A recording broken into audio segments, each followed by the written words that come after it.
Hi traders. So இன்றைக்கி நம்ம என்ன பார்க்க போகிறோம்னா, நிறைய பேர் ஆப்ஷன் ட்ரேடிங் பண்ணணும்னு வரீங்க. ஸோ ஆப்ஷன் ட்ரேடிங் பண்ணணும்னு நினைக்கிறவங்களுக்கு என்ன தெரிய மாட்டேதுன்னா, ஆப்ஷன் எப்படி ஸ்டார்ட் பண்ணணும்னு தெரியல அப்படின்னு நிறைய பேர் கொஷின்ஸ் பண்ணுறீங்க. ஸோ அதை பற்றி தான் இந்த வீடியோவில் எக்ஸ்பிளைன் பண்ண போகிறேன், சிம்பிளாக எப்படி யூஸ் பண்ணலான்ட்டு. ஸோ ஃபர்ஸ்ட்டு நீங்கள் என்ன பண்ண போகிறீங்க அப்படின்னா, நீங்கள் ட்ரேட் பண்ணுறதுக்கு முன்னாடி நீங்கள் தெரிஞ்சுக்க வேண்டியது எந்த எக்ஸ்சேஞ்சில் ட்ரேட் பண்ண போகிறீங்க அப்படின்றத ஃபஸ்ட் நீங்கள் சூஸ் பண்ணணும். Whether you want to trade in NSC are you want to trade in BSc அப்படின்றத ஃபஸ்ட்டு நீங்கள் டிசைட் பண்ணுங்கள். ஸோ அதுக்கு அடுத்து நீங்கள் பண்ணதுக்கப்புறம் நீங்கள் எந்த இண்டெக்ஸில் பார்ட்டிசிபேட் பண்ணணும்னு நினைக்கிறீங்க அப்படின்றத நீங்கள் முடிவு பண்ணணும். சரிங்களா? 1 2 3 4 5 6 7 8 8ல் எதில் பார்ட்டிசிபேட் பண்ணணுன்னு முடிவு பண்ணுங்கள். சரி, எனக்கு நல்ல இப்போ லாபம் தான் வேணும் அப்படின்னா நீங்கள் இது ரெண்டும் சூஸ் பண்ணலாம். நிஃப்டி 50, அதாவது நிஃப்டி இண்டெக்ஸ்னு வாங்க. ஸோ நிஃப்டி நீங்கள் சூஸ் பண்ணிக்கிங்க. ஓகே, இல்லை நிஃப்டி, பேங்க் நிஃப்டி சூஸ் பண்ணுங்கள். இது மோஸ்ட்லி உங்களுக்கு நல்லா ப்ராஃபிட் வரும் என்எஸ்சியில் நான் பார்க்குற மாதிரி. ஓகேங்களா? ஸோ லாட் சைஸ் என்னன்றது ஃபஸ்ட்டு ஞாபகம் வச்சுங்க. நிஃப்டியோட லாட் சைஸ் 75, பேங்க் நிஃப்டியோட லாட் சைஸ் 30. ஸோ இதெல்லாம் ப்ரீவியஸ் இதெல்லாம் முடிஞ்சிருச்சு. ஸோ ரெட்டெல்லாம் முடிஞ்சு போச்சு. ஸோ இனிமேல் அதை பார்க்காதீங்க. ஸோ அதனால தான் சொல்கிறேன்.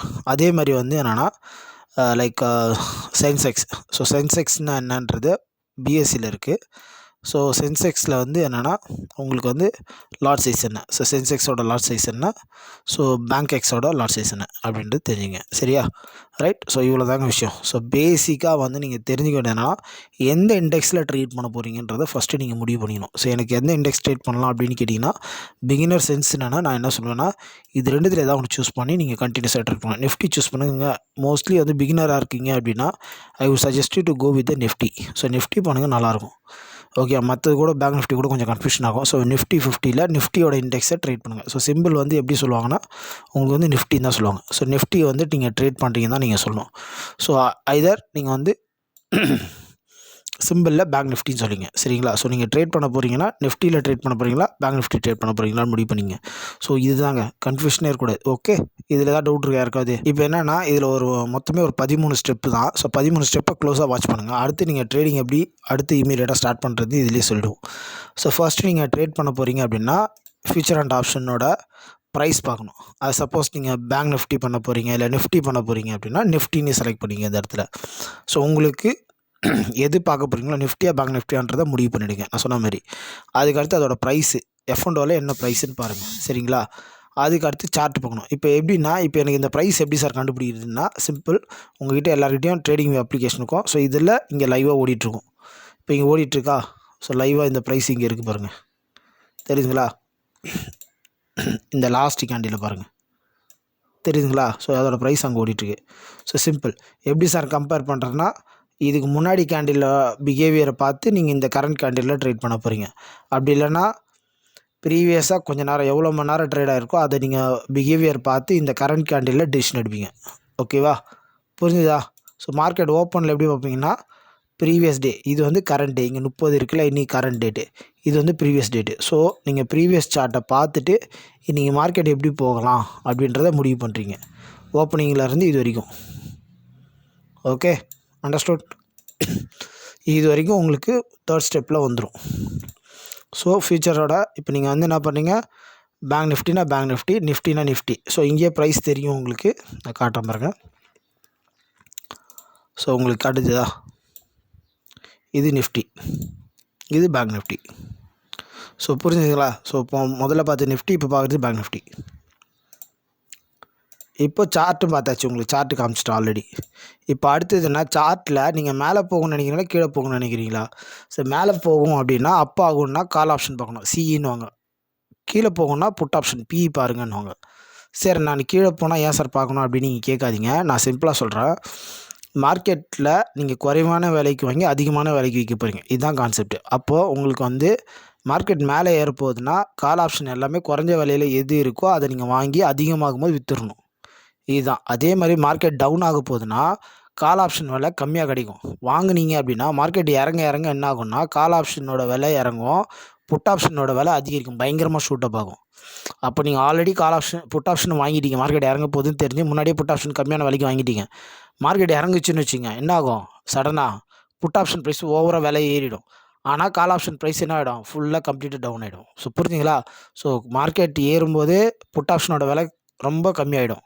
அதே மார்க்கெட் டவுன் ஆகும்போது புட் ஆப்ஷனோட விலை அதிகமாக இருக்கும், கால் ஆப்ஷன் விலை கம்மியாக இருக்கும். ஆப்போசிட்டாக நீங்கள் புரிஞ்சுக்கணும். மார்க்கெட் ஏறுச்சுன்னா கால் ஆப்ஷனோட விலை அதிகமாக இருக்கும், புட் ஆப்ஷனோட ரொம்ப கம்மியாகும்.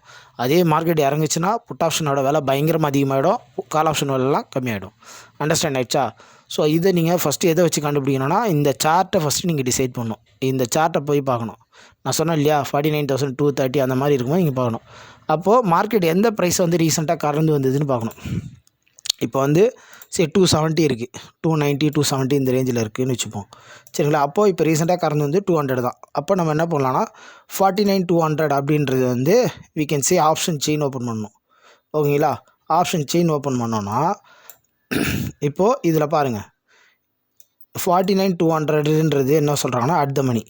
49,300 400 இதெல்லாம் போயிடுச்சா மார்க்கெட்னா? இன்னும் போகலை, இனிமேல் தான் போக போகுது இல்லையா? அப்போ அதெல்லாம் வந்து தே கால்டு என்ன சொல்கிறாங்க, அவுட் ஆஃப் த மணி. அதாவது விலை போகாத விலை, இன்னும் ரீச் ஆகலை, மார்க்கெட்டுக்கு வரல இன்றைக்கி அப்படின்ற போதெல்லாம் அது அவுட் ஆஃப் த மணி. அதே வந்து மார்க்கெட் ஆல்ரெடி கிராஸ் பண்ணி போயிடுச்சு இல்லையா, க்ரீனில் இருக்குது பாருங்கள், அதெல்லாம் வந்து என்ன சொல்கிறாங்கன்னா தே கால்டு இந்த மணி. அண்டர்ஸ்டுட் ஆயிடுச்சா இப்போ உங்களுக்கு? ஸோ ஆப்ஷன் செயினில் இவ்வளோ தான் கான்செப்ட்டு. ஓகே. ஸோ இதுக்கு பேர் வந்து ஸ்ட்ரைக்குன்னு பேர். அந்த 49,230 இருக்கும்போது 200 எடுத்தீங்களா, அதுக்கு பேர் வந்து ஸ்ட்ரைக்கு. இப்போ நீங்கள் கேட்கலாம், சார் இப்போ மார்க்கெட் வந்து 290 இருக்குது, அப்போ நான் என்ன சார் பண்ணணும்? அப்பவும் 200 எடுங்க. சார் இப்போ 49,150 இருக்குது, அப்போ என்ன சார் பண்ணோன்னா 49,150ன்னு வச்சுப்போம். சரிங்களா? அப்படின்னா நீங்கள் எது கிராஸ் பண்ணி போயிருக்கு? இப்போ 49,100 தான் கிராஸ் ஆகிருக்கு. அப்போ 49,100 நீங்கள் பார்த்தீங்க அப்படின்னா உங்களுக்கு என்ன இருக்குன்னா 49,100 அட் த மணி ஆகிடும். 49 சார் இப்போ 49,200 வந்து அட் த மணியில், இது அவுட் ஆஃப் த மணி ஆயிடுச்சு பாருங்கள். ஏன்னா மார்க்கெட்டில் அது இன்னும் போகலை, 300 போகல, ஏன்னா விலை கம்மியாகிட்டே இருக்குது. அண்டர்ஸ்டுட் ஆகிடுச்சா? இப்போ மார்க்கெட் வந்து சப்போஸ் இப்படி வச்சுங்க, 48,950 இருக்குது. எவ்வளோ? 48,950. ஓகே. இப்போது மார்க்கெட்டில் 48,900 தான் இப்போ கிராஸ் பண்ண ப்ரைஸு இல்லையா, 48,900. அப்போ என்ன ஆகிடும் பாருங்க, நம்ம பார்த்த 49,100 200லாம் என்ன ஆயிடுச்சு, என்ன மணி இப்போது அவுட் ஆஃப் த மணி ஆச்சு. இந்த மணி கூட கிடையாது, out of the money. So அதே மாதிரி மார்க்கெட் ஏறுதுன்னு வச்சுங்க, இப்போ மார்க்கெட் வந்து 300 பாயிண்ட்ஸ் ஏறிடுச்சு. அப்போ 49,400 வந்துட்டான் அப்படின்னு வச்சுங்க, 49,400 வந்துட்டான்னு வச்சுங்க, சாரி 49,450 வச்சுப்போம் மார்க்கெட்டு. அப்போ 49,400 கிராஸ் பண்ணிடுச்சு. அப்போ 49,400 இப்போ பாருங்கள் 400 இப்போ கொஞ்ச நேரத்துக்கு முன்னாடி அவுட் ஆஃப் த மணி ஸ்டார்டிங்கில், இப்போ வந்து இது ஆகிடுச்சு. ஸோ உங்களுக்கு டவுட்டாக இருந்தால் திரும்ப வீடியோ ஃபஸ்ட்லேருந்து போய் பாருங்கள், 49,200 என்ன மணி வந்து உங்களுக்கு தெரியும். ஸோ அந்த மாதிரி தான். அண்டர்ஸ்டாண்ட் ஆகிடுச்சா? ஸோ புரியல அப்படின்னா நீங்கள் 1க்கு 2 வாட்டி இந்த வீடியோ பாருங்கள், உங்களுக்கு கண்டிப்பாக புரியும். ஓகேவா நான் சொல்கிறது? ஸோ இப்போ உங்களுக்கு புரியும். இப்போது 49,200 வந்துருச்சு, மறுபடியும் பழையபடி வச்சிட்டா. So simple. அப்புறம் நீங்கள் பார்க்க வேண்டியது லாட் சைஸ். நீங்கள் ட்ரேட் பண்ண போகிறீங்க அப்படின்னா என்ன பண்ணணும், அதில் லாட் சைஸ் பார்க்கணும். அதுக்கப்புறம் ஸ்ட்ரைக் டிஃப்ரெண்ட், ஒரு ஸ்ட்ரைக்கு இன்னொரு ஸ்ட்ரைக்கு எவ்வளோ டிஃப்ரெண்ட் இருக்குது அது தெரிஞ்சுக்கணுன்னா இதெல்லாம் ஜென்ரல் இன்ஃபர்மேஷன். கீழே இருக்கிறதுலாம் ஜென்ரல் இன்ஃபர்மேஷன், மேலே இருக்க ஸ்டெப்ஸ் தான் முக்கியம். சரிங்களா? மேலே இருக்க கீழே இருக்கிறதுலாம் ஜென்ரலாக இருக்கும், ஏன்னா அது ரொம்ப இம்பார்ட்டன்ட் இருக்காது. ஸோ தெரிஞ்சு வச்சுக்க வேண்டியது. அப்புறம் 7th ஸ்டெப்பில் நீங்கள் என்ன பண்ண போகிறீங்க, லாட் சைஸ் எவ்வளோன்னு தெரிஞ்சு வச்சுக்கணும். நீங்கள் ட்ரேட் பண்ண போகிறீங்கன்னா அதோட லாட் சைஸ். அதுக்கடுத்து ப்ரீமியம்னு வாங்க. ப்ரீமியம்னா என்ன சொல்லுவாங்கன்னா கரண்ட் மார்க்கெட் ப்ரைஸ். இப்போ நீங்கள் ஒரு ஸ்ட்ரைக்குக்கும் என்ன இருக்குன்னா ஒரு ப்ரீமியம் இருக்கும். இப்போ 49,200க்கு ஒரு ப்ரைஸ் இருக்குன்னா, கரண்ட் மார்க்கெட் ப்ரைஸ் இருக்குன்னா 49,100க்கு அதே ப்ரைஸ் இருக்குமா, வேறு ப்ரைஸ் இருக்குமா? வேறு ப்ரைஸ் இருக்கும், ஏன்னா அது வேறு ஸ்ட்ரைக்கு இல்லையா? அதேமாதிரி 49,300ன்றது வேறு ஸ்ட்ரைக்கு 49. அப்போ ஒரு ஸ்ட்ரைக்கு ஒரு ப்ரைஸ் இருக்கும், கரெக்டுங்களா? ஸோ எந்த ஸ்ட்ரைக் வேணுமோ அந்த ஸ்ட்ரைக்கை ஓப்பன் பண்ணி அதோட ப்ரைஸ் போய் பார்த்தீங்கன்னா ஒரு 350 ரூபா இருக்குதுன்னு வச்சுப்போம். அசியூம் பண்ணிங்க 350 ரூபா இருக்குது அப்படின்னா, இப்போது உங்களுக்கு எவ்வளோ குவான்டிட்டி வேணும்? ஃபார் எக்ஸாம்பிள் ஒரு குவான்டிட்டி தான் நான் வாங்க போகிறேன் அப்படின்னா உங்கள்கிட்ட எவ்வளோ கேபிட்டல் இருக்கணும்? 10,500 இருக்கணும், ரைட்டா? இப்போ நான் 350 ரூபாய்க்கு வாங்குகிறேன். ஸோ 10th ஸ்டெப் வரைக்கும் நான் வந்துட்டேன். 11th ஸ்டெப்பில் என்ன பண்ணேன், பை பண்ணுவேன். அதாவது எதை பேஸ் பண்ணி, சார்ட்டை பேஸ் பண்ணி பை பண்ணுறேன். பை பண்ணி எனக்கு 10-20 பாயிண்ட் மேலே போனால் நான் விற்றுறேன். அப்போ எவ்வளோ ப்ராஃபிட் எனக்கு? 20 ரூபா profit. So I can calculate my capital size. எவ்வளோ ப்ராஃபிட்டு? 600 ரூபா ப்ராஃபிட்டு. இதுவே இடத்துல நான் வந்து 10 குவான்டிட்டி போட்டிருந்தேன்னா இப்போ எனக்கு கேபிட்டல் எவ்வளோ வேணும்? இந்த இடத்துல எவ்வளோ வேணும் பாருங்கள் கேபிட்டல். ஒரு குவான்டிட்டி, அதாவது ஒரு குவான்டிட்டி. இப்போ நீங்கள் கேட்கலாம், இது எப்படி சார் கால்குலேட் பண்ணுறீங்க அப்படின்னா, சிம்பிள். இங்கே வாங்க, இந்த 3 இதை வந்து மல்டிப்ளை பண்ணணும். நீங்கள் என்னென்னு நான் சொல்லிடுறேன். 7, 8, 9 இது 3ஐயும் மல்டிப்ளை பண்ணிங்கன்னா உங்களுக்கு 10th ஆன்சர் கிடச்சிரும். ஓகே. ஸோ லாட் சைஸ் எவ்வளோ, ப்ரீமியம் எவ்வளோ, நீங்கள் வாங்க போகிற ஸ்ட்ரைக்கோட ப்ரீமியம் எவ்வளோ, ப்ளஸ் குவான்டிட்டி எவ்வளோ வாங்க போகிறீங்க. ஸோ 3 மல்டிப்ளை பண்ணிங்கன்னா உங்களுக்கு எவ்வளோ ஒரு ட்ரேட் பண்ணுறதுக்கு எவ்வளோ காசு வேணும் உங்கள் அக்கௌண்ட்டில் ட்ரேட் பண்ணுறதுக்குன்றது. ஸோ அதுக்கப்புறம் என்னென்னா சிம்பிள், என்னது நீங்கள் எவ்வளோ வாங்கி எவ்வளோ விற்க போகிறீங்கன்றது தான். ரொம்ப சிம்பிளான கான்செப்ட். இப்போ நீங்கள் 350 ரூபாய்க்கு வாங்கி 400 ரூபாய்க்கு விற்கிறீங்கன்னு வச்சுக்கோங்க, எவ்வளோ ப்ராஃபிட்? 1500 இன்ட்டு 10, ஒரு லாட்டுக்கு எவ்வளோ, 10 லாட்டுக்கு எவ்வளோன்னு நீங்கள் கால்குலேட் பண்ணிங்க. ஸோ இது ரெண்டையும் நீங்கள் பார்க்க வேண்டியதான். கிளியர்? இப்போ நான் மறுபடியும் ஒரு குவான்டிட்டி போடுறேன் பாருங்கள், 10,800, 25 குவான்டிட்டி போடுறேன். ஸோ உங்களுக்கு அங்கே வந்து 3வது இங்கே கெய்னர் லாஸும் பாருங்கள் மாறும், உங்களுக்கு தெரியுதுங்களா? கெய்னர் லாஸும் மாறும். ஓகே. ஸோ இங்கே எவ்வளோ குவான்டிட்டி நீங்கள் மாற்றுறீங்களோ, சப்போஸ் நீங்கள் 50 குவான்டிட்டி போடுறீங்கன்னா கேபிட்டல் மாறும், ஒரு குவான்டிட்டினாலும் மாறும், 15 குவான்டிட்டினாலும் மாறும், கேபிட்டலும் மாறும், கெய்னர் லாஸும் மாறும். ஸோ இது வந்து இன்ட்ராடே, பியூர் இன்ட்ராடே. நான் சொன்னது இது எல்லாமே நீங்கள் ஃபாலோ பண்ணிங்கனாலே போதும். Okay, clear? இதில் எதாவது டவுட் இருக்கா உங்களுக்கு? இவ்வளோ தாங்க, இதில் வந்து இவ்வளோ தான் விஷயம், சிம்பிள். இப்போ இதே மாதிரி நிஃப்டி பார்த்தீங்கன்னாலும் இதே கான்செப்ட் தான். நான் சொன்ன மாதிரி நீங்கள் போகிறீங்க F&Oவில் நிஃப்டி இது பார்க்குறீங்க, அப்புறம் ப்ரைஸ் பார்க்குறீங்க, ப்ரைஸ் சார்ட்டு தெரியும் இல்லையா? ஸோ இங்கே சார்ட் ஓப்பன் பண்ணி வச்சுருக்கேன் பாருங்கள். சார்ட்டு மேலே போகுமா கீழே போகுமா ப்ரெடிக்ஷன் பண்ணணும். ப்ரெடிக்ஷன் பண்ணிட்டீங்கன்னா அடுத்து என்ன பண்ணணும்? ஸோ உங்களுக்கு வந்து ஏறுன்னா கால் ஆப்ஷன் வாங்கணும், இல்லை புட் ஆப்ஷன் வாங்கணும். இப்போ என்ன ப்ரைஸ் ஓடுது? நிஃப்டி 23,250 இங்கே இருக்குது பாருங்கள். என்ன ப்ரைஸ் ஓடுது? 23,256 ஓடுதா? ரைட், 256. ஸோ அடுத்தது 250.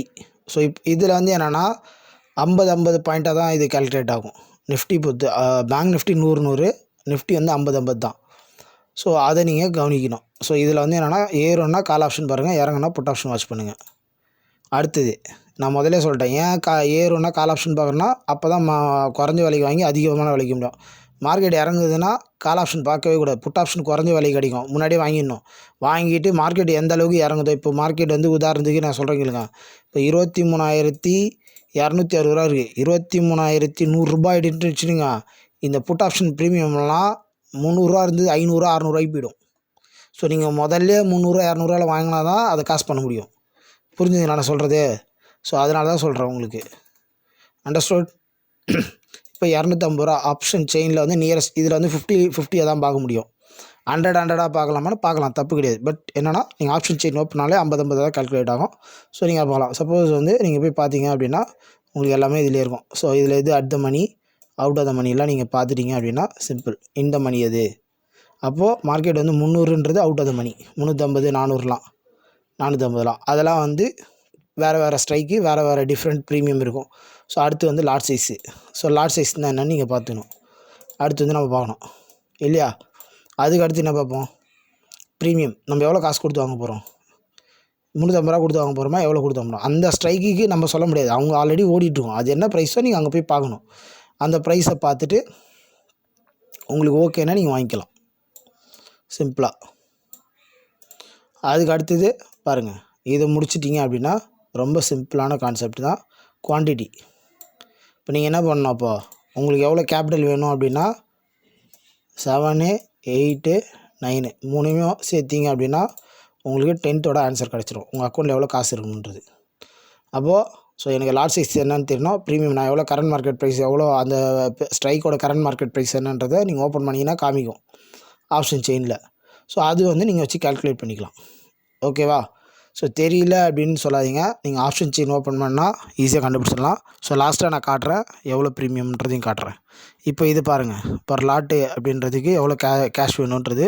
இப்போ நான் இங்கே 10 குவான்டிட்டி போட்டிருக்கேன், சப்போஸ் ஒரு குவான்டிட்டி போட்டால் எவ்வளோ கேஷ்னு பாருங்கள், ஒரு லாட் வாங்கிறதுக்கு எனக்கு எவ்வளோ தேவைன்றது. ஸோ அதே தான் பை பண்ணி செல் பண்ணுற டிஃப்ரென்ஸு, எவ்வளோ ப்ராஃபிட் அண்ட் லாஸு எனக்கு வருதுன்றது. ஓகே. ஸோ நீங்கள் இது வந்து பை பண்ணுறீங்க, இந்த வழிக்கு செல் பண்ணுறீங்க, இங்கே போட்டிருக்காங்க பாருங்கள். ஓகே, சிம்பிள் ஸ்டெப்பு, ரொம்ப கான்செப்ட்லாம் இல்லை. சார் 350 ரூபா, 340 ரூபா, 360 ரூபா போகுமா அப்படின்னா அப்படிலாம் கிடையாது. ஒரு நாளைக்கு குறைஞ்சபட்சம் 70%, 80% வேல்யூவேஷன் ஆகும் மார்க்கெட். அதாவது செம்மையாக ஏறும், செம்மையாக இறங்கும். அவ்வளோதான் உங்களுக்கு ஆப்ஷன்லாம். ஸோ சாலிடாக நீங்கள் நினைக்கிற மாதிரி பண்ண முடியும். வாரத்துக்கு 10,000 1,00,000 கூட பண்ண முடியும். It's a process. நான் சொன்ன மாதிரி போன வீடியோலையும் சொல்லியிருப்பேன், இது ஒரு ப்ராசஸ். சித்திரமும் கைப்பழக்கம் செந்தமிழும் நாப்பழக்கம். நீங்கள் திரும்ப திரும்ப பண்ணும்போது தான் ட்ரேடிங்குன்றது ஒரு ஆர்ட்டுன்றது உங்களுக்கு புரியும். அது பண்ண தான் உங்களால் அதை புரிஞ்சிக்க முடியும். இப்போ ட்ராயிங்கை சொல்லி கொடுத்தா உங்களுக்கு ட்ராயிங் வருமா, இல்லை வரைய ட்ராயிங் வருமா அப்படின்றத நீங்கள் முடிவு பண்ணுங்கள். ஸோ ட்ராயிங் மாதிரி தான் ட்ரேடிங்ன்றது சொல்லி கொடுத்து புக்கு படிச்சுலாம் வராது. அதில் பேசிக் கான்செப்ட் என்னென்னு புரிஞ்சிக்கலாம். அதுக்கப்புறம் நீங்கள் ஓனாக தான் ட்ரேட் பண்ண முடியும் காசு போட்டு. இப்போ காற்று அப்படின்னு நான் எழுதுகிறேன், உங்களால் காற்று எப்படி இருந்ததுன்னு உங்களால் ஃபீல் பண்ணி சொல்ல முடியுமா என்கிட்ட? சொல்ல முடியாதுல்ல. அதே மாதிரி தான் ட்ரேடிங்கில் எமோஷன்ஸ். ஸோ எமோஷன் பில்ட் ஆகும். நமக்கு மார்க்கெட் ஏறும்போது ஒரு ப்ராஃபிட்டுன்ற ஒரு எமோஷன் வரும், இறங்கும்போது லாஸுன்ற ஒரு எமோஷன் வரும். அது நம்ம எப்படி டிப்பிக்கலி ஹேண்டில் பண்ணுறோம் அந்த டைம் ஆஃப் மொமெண்டமில், அது கரெக்டாக ப்ரிடிக்ட் பண்ணோமா இல்லையான்றதான் எமோஷனலி ஹேண்டில். இது ஒரு சைக்காலஜி. ஸோ நான் சொன்ன மாதிரி ட்ரேடிங்கிறது ஒரு ப்ராசஸ். கண்டிப்பாக பண்ண முடியும். ஸோ தைரியமாக துணிஞ்சு இறங்கினவங்க ஜெயிக்க முடியும். ஸோ நம்ம ஃபஸ்ட்டு நடக்க தெரியாமல் ஓட தெரியாமல் இருக்கும்போது கீழே விழுந்து தானே கற்றுந்துருப்போம். அதை மாதிரி தானே இதுவும் நடக்கும். பயப்படாமல் தைரியமாக வாங்க, கண்டிப்பாக நல்லதே நடக்கும். சரிங்களா ட்ரேடர்ஸ்? பார்த்தீங்களா இப்போது உங்களுக்கு? ஸோ உங்கள் முன்னாடி ஆப்ஷன் செயின் ஓப்பன் ஆகிருக்கு. ஸோ இதில் பார்த்தீங்கன்னா நிஃப்டியோட இருக்குது. ஸோ நிஃப்டியோட எக்ஸ்பைரி டேட் என்னன்றது தெரியுது. ஓகே, அதே மாதிரி பேங்க் நிஃப்டியோட எக்ஸ்பைரி டேட்டை நம்ம என்னென்னு பார்த்துடலாம். ஓகேவா? ஸோ இது ரெண்டும் மேஜராக நம்ம ஒரு அடிஷ்னல் வேல்யூவாக பார்த்துக்கணும். ஓகே, ஸோ எல்லா கான்ட்ராக்ட்லேயும் ஆப்ஷன்லேயும் ஒரு எக்ஸ்பைரி டேட் இருக்கும். அதை நீங்கள் கொஞ்சம் பார்த்துக்கணும் அடிஷ்னலாக. அது தெரியுதுங்களா உங்களுக்கு? இப்போது காலுக்கான எல்டிபி ஒரு ஸ்ட்ரைக்கும் என்ன எல்டிபி ஓடுது அந்தந்த ஸ்ட்ரைக் நேராக, அதேமாதிரி புட்டுக்கு நேராக என்னென்ன எல்டிபி ஓடுது அப்படின்றது உங்களுக்கு பார்க்க முடியுது. ஒரு ப்ரைஸுக்கும் இன்னொரு ப்ரைஸுக்கும் எவ்வளோ டிஃப்ரென்ஸ் இருக்குது? 100 ரூபா இருக்கா? இது பேங்க் நிஃப்டி நீங்கள் பார்க்குறது. இப்போ நிஃப்டி, இது நிஃப்டிங்க. ஸோ காலுக்கான ஸ்ட்ரைக்கு நேராக எல்டிபி பாருங்கள் எவ்வளோ ப்ரைஸ் ஓடுது. அதே மாதிரி புட்டுக்கு நேராக ஸ்ட்ரைக் ப்ரைஸ் பாருங்கள். So into lot size into quantity நம்ம சொன்னோம் இல்லையா? ஸோ நம்ம என்னென்ன பார்ப்போம் அப்படின்னா, ஒரு கேபிட்டல் வேணும் அப்படின்னு நீங்கள் கேட்குறீங்க அப்படின்னா எவ்வளோ வேணும் அப்படின்னா நீங்கள் என்னென்ன பார்க்கணும்? ஸோ உங்களோட கரண்ட் மார்க்கெட் ப்ரைஸ், அந்த பர்டிகுலர் ஸ்ட்ரைக்கோட கரண்ட் மார்க்கெட் ப்ரைஸ் எவ்வளோ, அதோட லாட் சைஸ் எவ்வளோ டிஃபால்ட்டாக தெரிஞ்சிருக்கணும், அண்ட் குவான்டிட்டி எவ்வளோ வாங்க முடியும். இது 3 தெரிஞ்சிச்சுன்னா உங்களோட கேபிட்டல் எவ்வளோ, ஸ்டார்டிங்கோட கேபிட்டல் எவ்வளோ அப்படின்றத நீங்கள் ஈஸியாக கண்டுபிடிச்சிடலாம். ஓகே, ஸோ உங்களுக்கு இந்த வீடியோ ஹெல்ப்ஃபுல்லாக இருக்கும்னு நினைக்கிறேன். ஆப்ஷன் ட்ரேடிங் பண்ணுறவங்களுக்கு டெஃபினட்டாக இதே மாதிரி தான் கமாடிட்டிலையும் க்ரூட் ஆயில், நேச்சுரல் கேஸ், இது எல்லாமே கோல்டு சில்வர் எல்லாமே பண்ணலாம். ஸோ எந்த ஸ்கிரிப்ட் பண்ணாலும் இதுவே பேங்க் எக்ஸு, சென்செக்ஸு எதில் போனாலும் இதே சேம் கான்செப்ட் தான். ஆப்ஷன் செயின்ன்றது காமன் தான் எல்லாத்துக்கும். சரிங்களா? தேங்க்யூ. ஸோ நம்ம சேனலை தொடர்ந்து ஃபாலோ பண்ணுறவங்க நம்ம சேனலை சப்ஸ்கிரைப் பண்ணுங்கள். ஓகேங்களா? தேங்க்ஸ் ஃபார் வாட்சிங்.